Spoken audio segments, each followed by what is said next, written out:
the Lone Star first, I guess, was developed, was it 3 years ago? Somewhere in there. And I've been using a variety of different amps forever, and in the studio and live.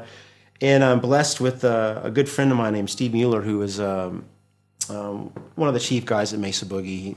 Hands on everything, so to speak, but he's always kind of running amps by me. He say, "Hey, check this out, this new amp," And so he loaned me his prototype Lone Star one day. It was a combo amp, and I took it out to a gig my trio, the Andy Timmons Band, was playing in Dallas.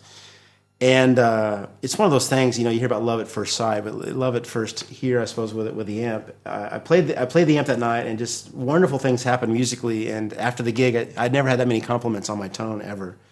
And so I kind of knew I'd found an amp that was going to be it. And I've been using it nonstop ever since, and I've said in many interviews that if I were to have a desert island amp, this would definitely be it, for its flexibility and just for the awesome tone. As you've heard, the clean channel is stellar, 6L6, just great, clean.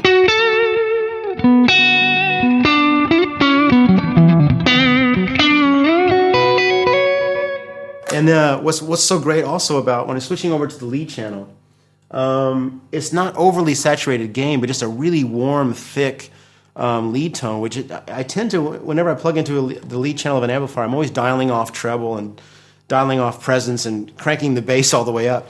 If you notice, the bass is almost off the way I've got it set up now.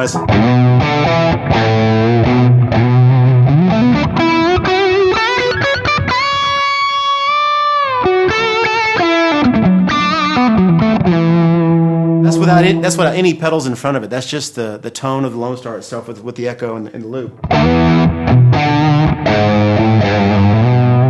And of course, we're in a small studio right now, so the amp really isn't even on. But even at this level of volume, it's just unbelievable.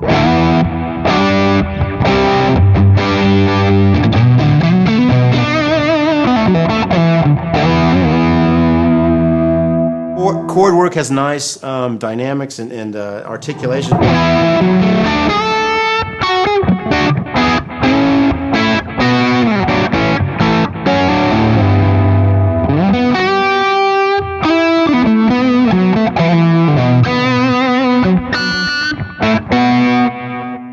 Okay, so now I'd like to explain the stiletto and how I'm running that. It's a wonderful, wonderful EL34 based amp, which I believe is Mesa's first EL34 based amp.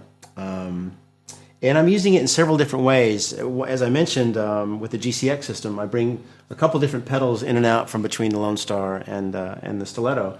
And in the top channel, I've got it set up for just a loud and clean sound. Let me demonstrate that.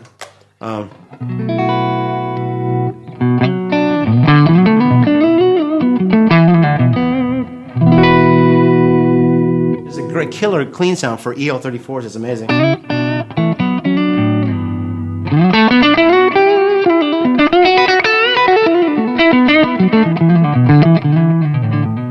One thing I want to point out, even before I demonstrate all the other sounds with the stiletto, the thing I like about it the most is how articulate it is. It's a very fast amp. It's such a high plate voltage that it's just very immediate. I mean, every little thing that I try to pull out of it, it happens exactly at that moment. So a lot less sag.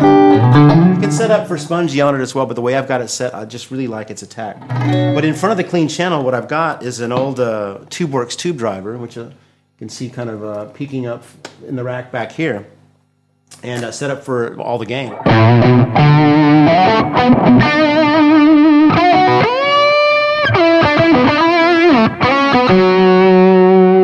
And it's a tube-driven distortion device, so it has another really nice, warm, fat quality to it.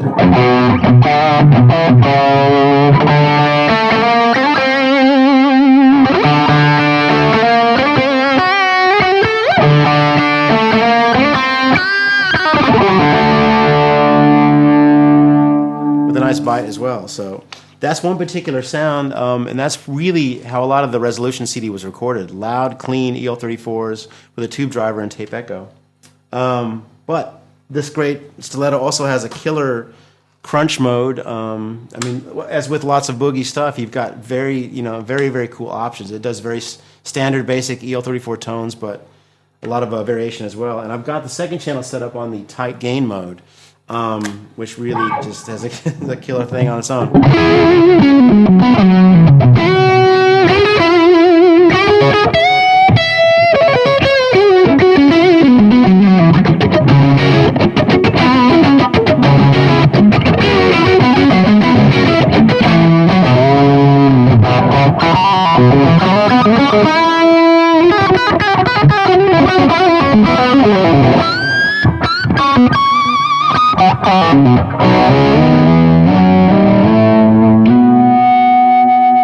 So, I'm quite pleased with my variety of tones here, and but just check it out when you get a chance. I think you'll really enjoy it.